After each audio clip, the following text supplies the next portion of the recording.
आज मरुधरा आह्लादित है। हर प्रदेशवासी आपको सुस्वागतम कहने को आतुर है। आत्मीयतापूर्ण स्वागत जिससे हम सभी राजस्थानियों का कृतज्ञता का भाव समाहित है और इसके साथ ही आपको ये पट्टू भेंट किया जा रहा है। पश्चिमी राजस्थान की सदियों पुरानी बुनाई परंपरा, पारंपरिक हस्तकला, रोहिड़ा हथकरघा का उत्कृष्ट नमूना, जीवंत रंगों, ज्यामितीय रूपांकन की सघन, महीन, जटिल और उसके साथ ही बुनावट के साथ ही झरोखा, ये कुशल शिल्पकारों के हाथों की साधना, सृजनशीलता का प्रतीक, अपनी विरासत, पहचान और समय को सहेजती कारीगरी, नक्काशीदार झरोखा आपको हम सभी प्रदेशवासियों की ओर से भेंट किया जा रहा है। इसके साथ ही लकड़ी की घड़ी आपको भेंट की जा रही है जिसमें समाहित है जीवन की निरंतरता, प्रगति की ये संकेतक है। चरय वैती का संदेश देती। आप सभी की तालियों की सहभागिता आज के इस अवसर पर हर्षित और आनंदित भाव से 8 करोड़ राजस्थानियों के अपनत्व की समारोह को चिरस्मरणीय बनाती स्मृतियां। देवियों और सज्जनों, पुनः हो आपकी तालियों का उद्घोष युग नायक माननीय प्रधानमंत्री श्रीमान नरेंद्र मोदी जी।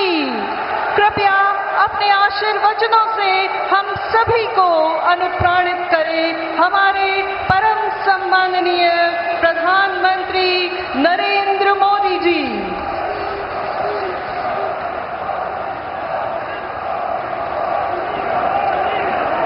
भारत माता की, भारत माता की। राजस्थान के राज्यपाल हरिभाऊ बागड़े जी, यहां के लोकप्रिय मुख्यमंत्री श्री भजनलाल शर्मा, केंद्रीय मंत्री हरदीप सिंह पुरी, उप मुख्यमंत्री दिया कुमारी जी, प्रेमचंद बैरवा जी, राजस्थान सरकार के सभी मंत्रीगण, सांसद और विधायक साथी और मेरे प्यारे भाइयों बहनों, मुझे बताया गया कि आज राजस्थान में 10-12 हजार स्थान पर लाखों की तादाद में इस कार्यक्रम में लोग जुटे हैं। और अभी मैं स्क्रीन पर भी देख रहा था, जहां भी देखो लोग ही लोग नजर आ रहे हैं। टेक्नोलॉजी के माध्यम से राजस्थान के कोने कोने से जुड़े हुए सभी मेरे राजस्थान के भाई बहनों को भी मैं यहां से प्रणाम करता हूं। साथियों, गर्मी के एक मौसम में स्थान स्थान पर इतनी बड़ी मात्रा में लोगों का एकत्र आना, हम सबको आशीर्वाद देना, ये दिखाता है कि भाजपा सरकार के प्रयासों पर आपका विश्वास कितना बुलंद है।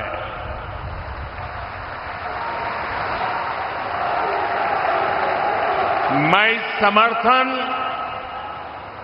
और स्नेह के लिए राजस्थान की माटी का ऋणी हूं। भाइयों बहनों, ये धरती अनगिनत वीरों के शौर्य की साक्षी रही है। इस रण के कण कण में, कण कण ने हमें स्वाभिमान को सर्वोपरि रखने की सीख दी है। और स्वाभिमान व्यक्ति का या फिर स्वाभिमान देश का वो तभी ऊंचा हो रह सकता है जब वो आत्मनिर्भर हो,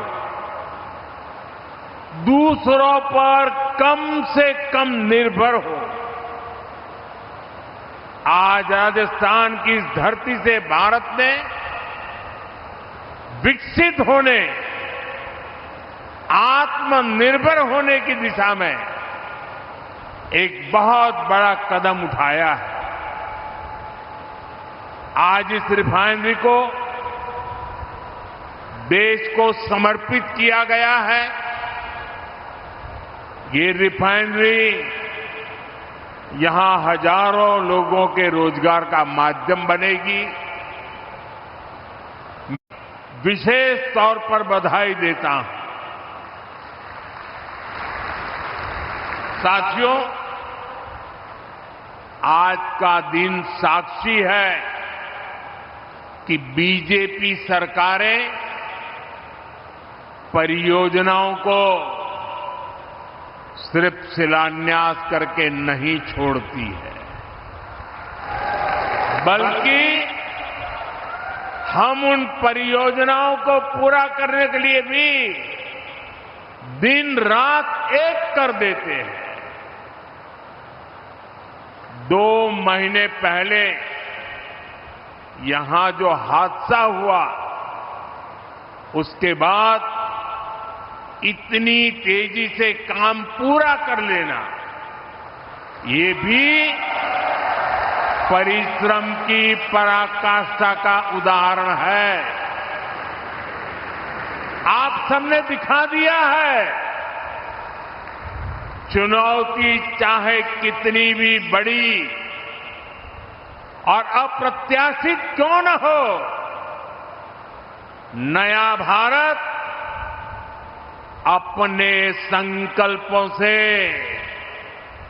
न पीछे हटता है और न ही अपनी रफ्तार कम करता है।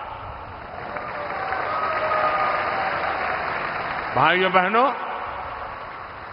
आज राजस्थान में विकास के कई और भी कीर्तिमान स्थापित हो रहे हैं।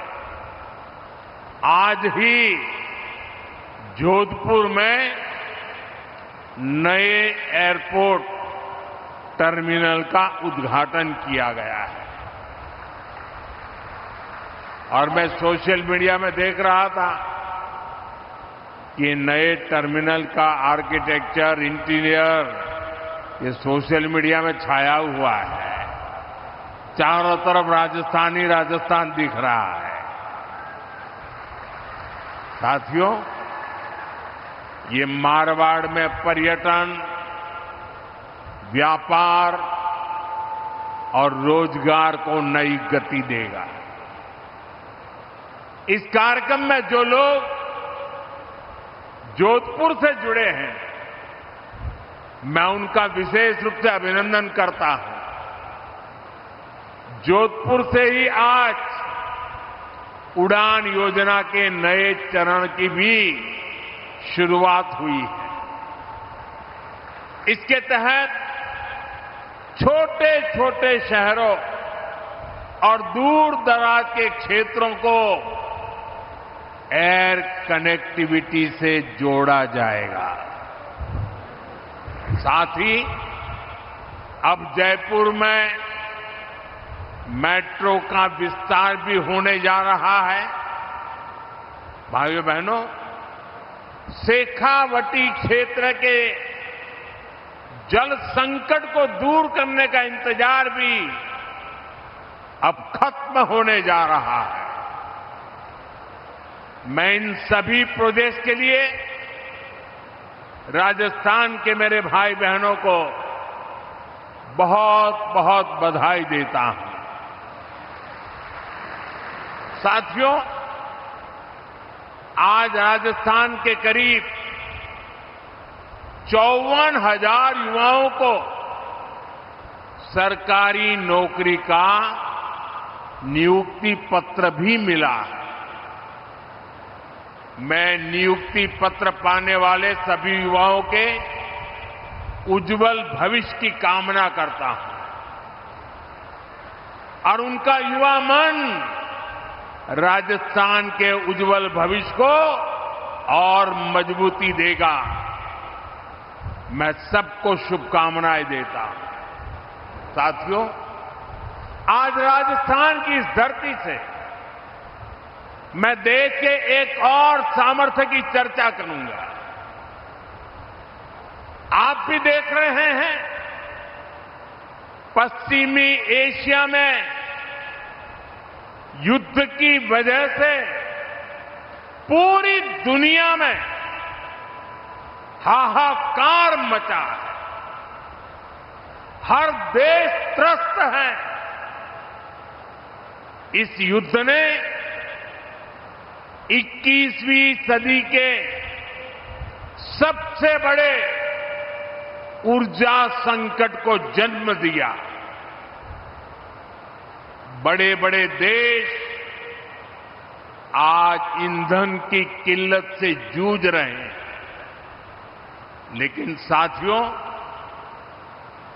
21वीं सदी के सबसे बड़े ऊर्जा संकट पर 21वीं सदी के नए भारत की इच्छा शक्ति और भारत के प्रयास इस संकटों पर भारी पड़े हैं।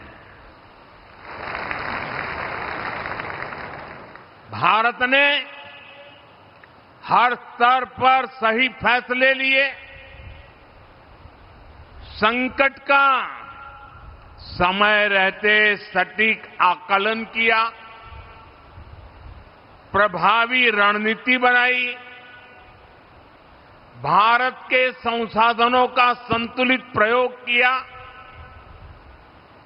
भारत की डिप्लोमेटिक पावर का सकारात्मक इस्तेमाल किया और तब जाकर भारत संकट से उबर पाया है।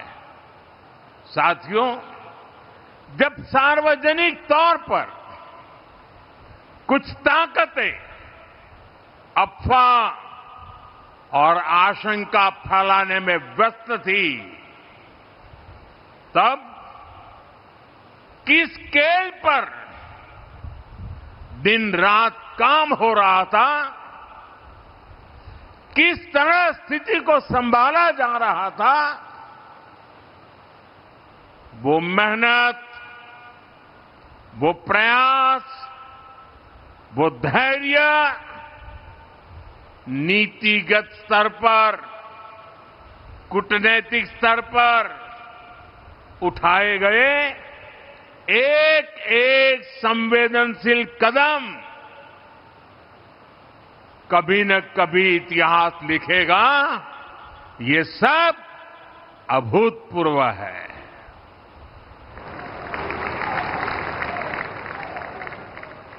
मैं एक उदाहरण देता हूं।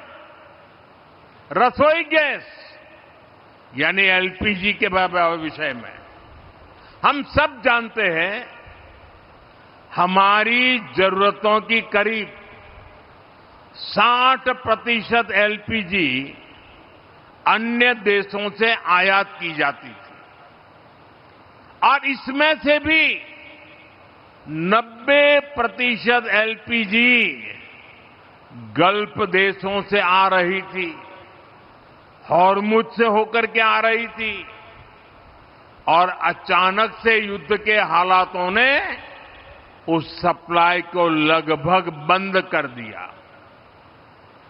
आप अंदाज लगा सकते हैं हमारे देश में कितना बड़ा हाहाकार मचने जा रहा था। लेकिन राजस्थान की इस धरती ने हमें चुनौतियों को भी चैलेंज देना सिखाया है और इसलिए हमने संकट शुरू होते ही रिफाइनरीज के सामर्थ्य पर फोकस किया।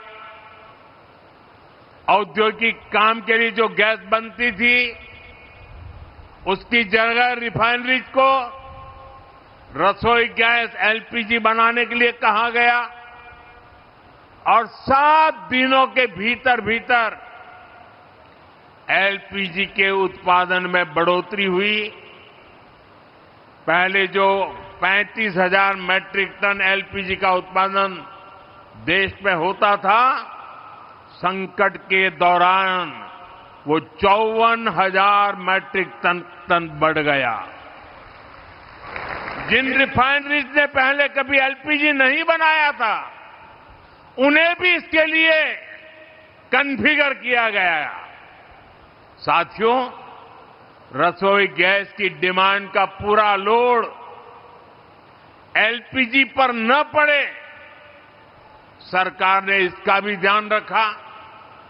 पीएनजी कनेक्शन यानी पाइप से रसोई गैस के कनेक्शन बढ़ाने का अभियान चलाया गया।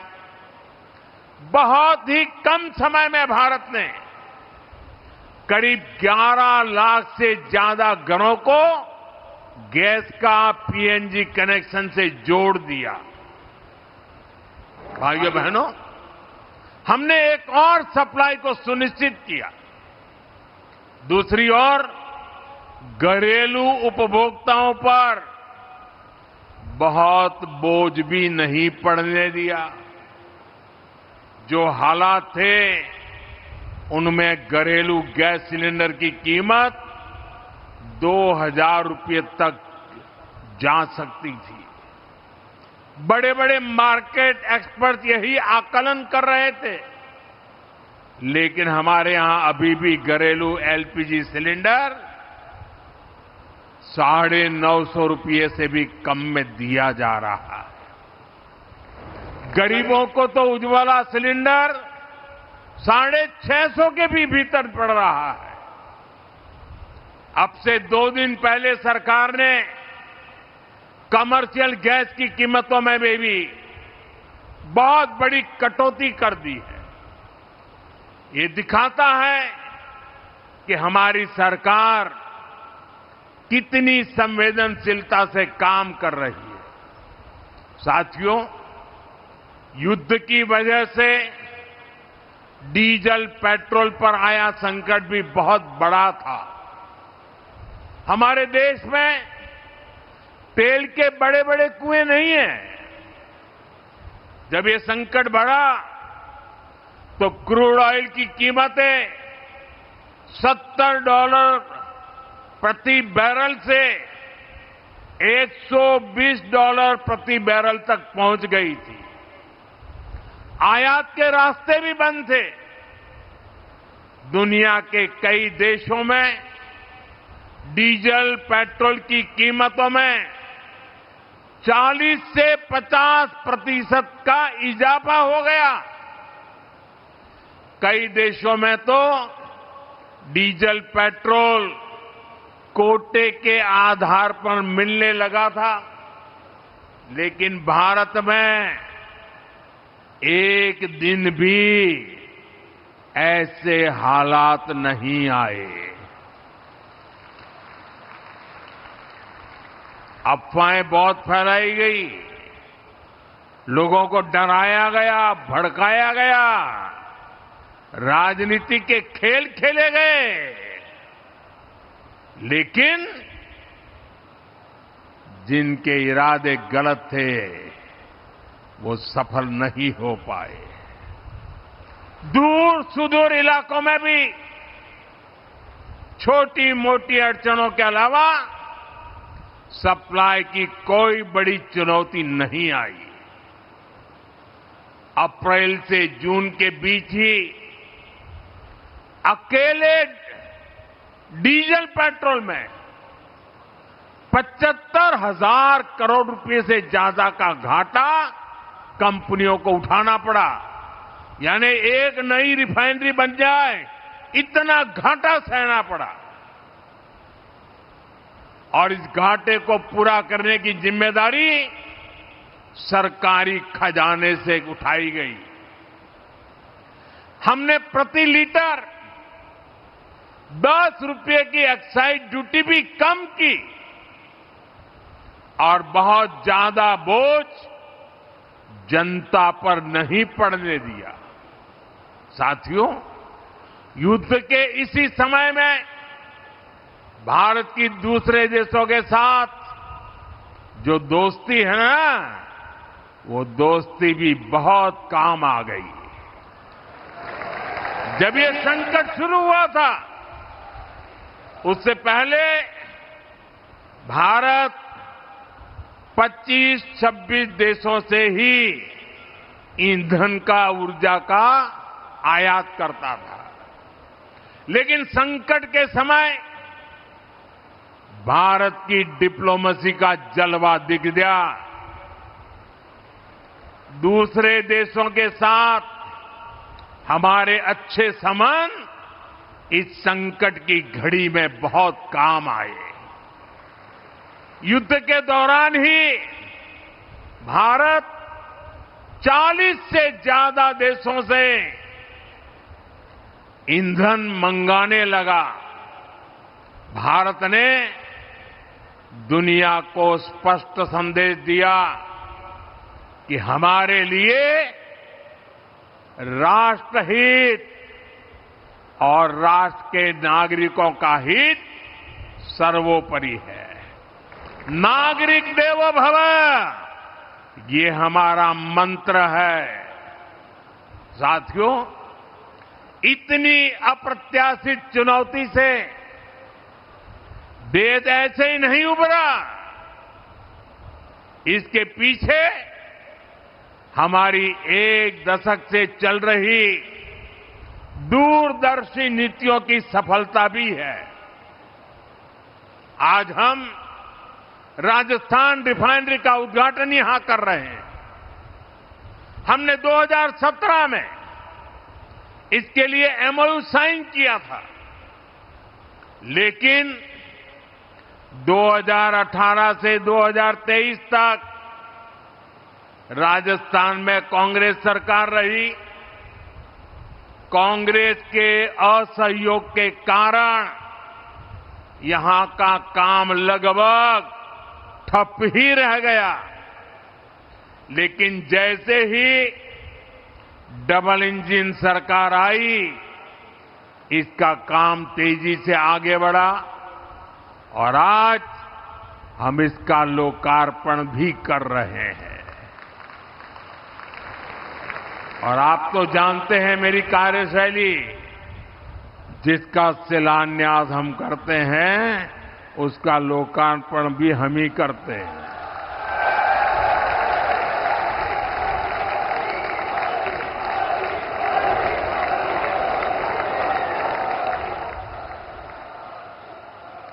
इसी तरह भारत ने अपनी रिफाइनरी क्षमता को लगातार बढ़ाया है। अमेरिका में पिछले 50 वर्षों में एक भी नई रिफाइनरी नहीं बनी है। यूरोप की रिफाइनरी क्षमता लगातार कम होती गई है। वहीं भारत आज विश्व की चौथी सबसे बड़ी रिफाइनरी क्षमता वाला देश बन चुका है। और हम यहां रुकने वाले नहीं हैं। आने वाले वर्षों में ये क्षमता और भी बढ़ने वाली है। इन्हीं प्रयासों के कारण भारत सदी के सबसे बड़े ऊर्जा संकट से लड़कर उभरा है। साथियों, दुनिया में युद्ध और अशांति से हमारे किसानों के लिए भी चुनौतियां पैदा होती है। अभी वेस्ट एशिया क्राइसिस, खाड़ी के देशों का संकट और इसके पहले यूक्रेन युद्ध के कारण दुनिया में खाद का बड़ा संकट भी पैदा हुआ। फर्टिलाइजर के लिए समस्या पैदा हो गई। यूक्रेन युद्ध के बाद एक समय एक यूरिया की बोरी की कीमत 3,000 रुपये से भी ऊपर पहुंच गई थी। लेकिन हम अपने किसानों को जो दुनिया के बाजार में 3,000 की बोरी थी, हम मेरे देश के किसानों को हम सिर्फ 300 रुपये में देते रहे।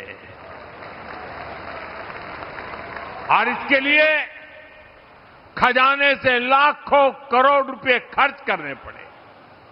सब्सिडी दी गई। आपूर्ति के लिए जो सप्लाई चेन प्रभावित हुई थी, भारत ने उसके लिए भी समाधान निकाले। सरकार ने वैकल्पिक रास्ते तलाशे। हमने कई देशों में हमारे दूतावासों को विशेष जिम्मेदारी सौंपी। दूसरे देशों से उर्वरक खरीदने की, खाद खरीदने की पहल की। आयात के साथ साथ हमने घरेलू उत्पादन भी बढ़ाया, उस पर ध्यान केंद्रित किया। और इतना ही नहीं, हमने प्राकृतिक खेती जैसे विकल्पों को भी बढ़ावा दिया और जमाखोरी और कालाबाजारी के खिलाफ भी सख्ती की। साथियों, इसी तरह हमने हमारे उद्योगों का, एमएसएमई का भी ध्यान रखा। एमएसएमई को बढ़ती लागत का सामना करना पड़ रहा था, इसलिए हम emergency credit line guarantee scheme का एक नया चरण लेकर आए। इस स्कीम के तहत बैंकों ने एमएसएमई को 20% तक का अतिरिक्त लोन दिया और सरकार ने एमएसएमई के इन सभी लोन के लिए 100% गारंटी, और ये मोदी की गारंटी है, इसका बहुत लाभ लघु उद्योगों को मिला, कुटीर उद्योगों को मिला। ऐसे ही अनेक फैसलों का नतीजा है कि आज हमारे छोटे बड़े उद्योग खुद को सुरक्षित महसूस कर रहे हैं। साथियों, हमारी सरकार ने निरंतर निर्णय लिए क्योंकि हमें भारत के सामर्थ्य पर भरोसा था। हमें हमारे देशवासियों की क्षमताओं पर, उनकी सूझबूझ पर हमारा 100% भरोसा था। और आज मैं 140 करोड़ देशवासियों का आभार प्रकट करता हूं। मैं देशवासियों को नमन करते हुए धन्यवाद कहता हूं। जिस तरह वो इस मुश्किल समय में देश के साथ मजबूती से खड़े रहे, जिस तरह देशवासियों ने अफवाह, डर और भ्रम फैलाने वालों का सामना किया, देश में अस्थिरता फैलाने की साजिशों को नाकाम किया, देश उसी विश्वास के भरोसे आगे बढ़ पाया है। जो लोग भारत को असफल होते देखना चाह रहे हैं, इसके लिए भविष्यवाणी भी करने लग गए थे, वो जरूर आज निराशा की गर्त में पड़े होंगे। साथियों, आज विकास परियोजनाओं के लोकार्पण, शिलान्यास के साथ ही मुझे यहां एक पेड़ मां के नाम खेजड़ी का पौधा लगाने का सौभाग्य भी मिला है। मैं जानता हूं कि राजस्थान में खेजड़ी का कितना महत्व है। बढ़ते रेगिस्तान को रोकने में इसकी बहुत सार्थक भूमिका रही है। इसलिए ये वृक्षारोपण हमारी कार्य संस्कृति का उदाहरण भी है। हमें प्रगति की नई ऊंचाइयों को भी छूना है और हमें पर्यावरण का संरक्षण भी करना है। इसी सोच के साथ हमारी सरकार ऊर्जा के दूसरे स्रोतों पर भी काम कर रही है। खासकर राजस्थान पर सूर्य देवता की कुछ ज्यादा ही कृपा है, इसलिए यहां विश्व स्तरीय सोलर पार्क बनाने का काम चल रहा है। पीएम सूर्यघर मुफ्त बिजली योजना के तहत भी राजस्थान में 1.5 लाख से ज्यादा घरों को सोलर से जोड़ा जा चुका है। पीएम कुसुम योजना के तहत भी राजस्थान में किसानों को 65,000 से ज्यादा सोलर पंप भी दिए गए हैं। साथियों, कठिन से कठिन लगने वाले संकल्प भी सिद्ध हो जाते हैं अगर उनके पीछे की नीयत साफ हो। यही बीजेपी और कांग्रेस में एक बहुत बड़ा अंतर है। साथियों, राजस्थान में पानी से जुड़ी परेशानियों का समाधान इसका एक और बड़ा उदाहरण है। आप सब जानते हैं, कांग्रेस की सरकारों ने कभी राजस्थान के जल संकट को दूर करने के लिए कोई ठोस काम नहीं किया, लेकिन बीजेपी क्षेत्रवाद और बंटवारे की सियासत नहीं करती। बीजेपी राष्ट्र प्रथम की भावना पर चलती है। हमने जब गुजरात में पानी पहुंचाने की योजनाओं पर काम किया था और राजस्थान को पानी देने की बात आई थी, मुझे बराबर यहां हिंदुस्तान के हर कोने में एक राज्य दूसरे राज्य से पानी के लिए लंबे अरसे से लड़ाइयां चल रही है। राजस्थान के लोगों को भी लगता था कि पता नहीं गुजरात नर्मदा का पानी देगा कि नहीं देगा, लेकिन हमारा सौभाग्य था कि राजस्थान में भी बीजेपी सरकार, गुजरात में भी बीजेपी सरकार, उस समय मैं गुजरात में मुख्यमंत्री था, यहां बहन वसुंधरा जी यहां मुख्यमंत्री थी और हम दोनों ने मिलकर बिना कोई संघर्ष, बिना कोई वाद विवाद, बिना कोई आंदोलन, बिना कोई लड़ाई गुजरात से नर्मदा का पानी राजस्थान के साथ साझा किया और राजस्थान के कई गांवों तक मां नर्मदा का पानी पहुंच रहा है। अभी भजनलाल जी बड़े भावुक होकर पानी की इस काम का वर्णन कर रहे थे। भाइयों बहनों, अब जब राजस्थान और हरियाणा दोनों राज्यों में भाजपा सरकार है तो पहली बार आपसी सहमति से समाधान निकाले गए। अब राजस्थान और हरियाणा सरकार मिलकर शेखावटी तक पानी पहुंचाएंगे। हाल ही में दोनों राज्यों के बीच समझौते पर मोहर भी लग चुकी है। इस समझौते के तहत हथनी कुंड बैराज से पानी राजस्थान लाया जाएगा। इसके लिए अंडरग्राउंड पाइपलाइन बिछाई जाएगी। इसका लाभ सीकर, चूरू, झुंझुनू और आसपास के पूरे शेखावटी क्षेत्र के लोगों को इसका लाभ मिलने वाला है। इस परियोजना पर लगभग 34,000 करोड़ रुपए खर्च किए जाएंगे। साथियों, आने वाले समय में अपर यमुना बेसिन में रेणुका, लखवाड़ और किसाऊ बांधों का निर्माण पूरा होने पर राजस्थान को पानी का और लाभ होगा। गांवों में नल से जल पहुंचाने का काम भी तेजी से आगे बढ़ा है। राम जल सेतु परियोजना भी इसी सोच का परिणाम है।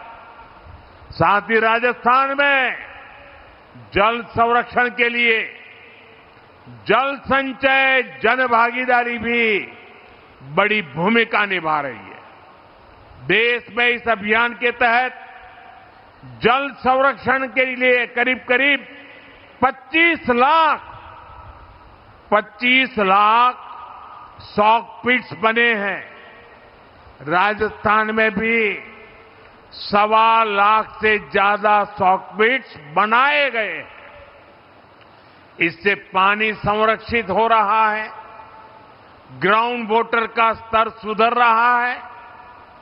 मैं इन प्रयासों के लिए केंद्र और प्रदेश की भाजपा सरकारों को और शेखावटी क्षेत्र के लोगों को बहुत बहुत बधाई देता हूं।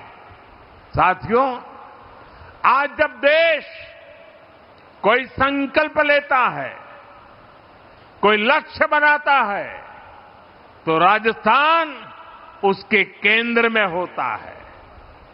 आज राजस्थान में तेज गति से आधुनिक इंफ्रास्ट्रक्चर निर्माण हो रहा है। नए नए रिकॉर्ड बन रहे हैं। आज जयपुर मेट्रो फेज 2 की आधारशिला और जोधपुर एयरपोर्ट के नए टर्मिनल का उद्घाटन ये राजस्थान के विकास को और गति देंगे और नई उड़ान देंगे। जयपुर में फेज 2 पूरा होने के बाद जयपुर का कुल मेट्रो नेटवर्क 50 किलोमीटर से अधिक हो जाएगा। पूर्व, पश्चिम और उत्तर दक्षिण मेट्रो नेटवर्क एक दूसरे से जुड़ जाएगा। इससे स्थानीय लोगों को आसानी तो होगी, पर्यटकों के लिए सुविधा भी बढ़ेगी। साथियों, आने वाले समय में हमें विकास के और भी नए आयाम छूने हैं। मुझे पूरा भरोसा है आप सब इसी तरह डबल इंजन सरकार को आशीर्वाद देते रहेंगे। हम साथ मिलकर राजस्थान के नए भविष्य का निर्माण करेंगे। इसी विश्वास के साथ मैं एक बार फिर राजस्थान रिफाइनरी के लिए, अन्य विकास कार्यों के लिए देशवासियों को, राजस्थान वासियों को बहुत बहुत बधाई देता हूं। मेरे साथ बोलिए, भारत माता की। दोनों मिट्टी ऊपर करके राजस्थान की ताकत नजर आए। भारत माता की, भारत माता की, भारत माता की। बहुत बहुत धन्यवाद।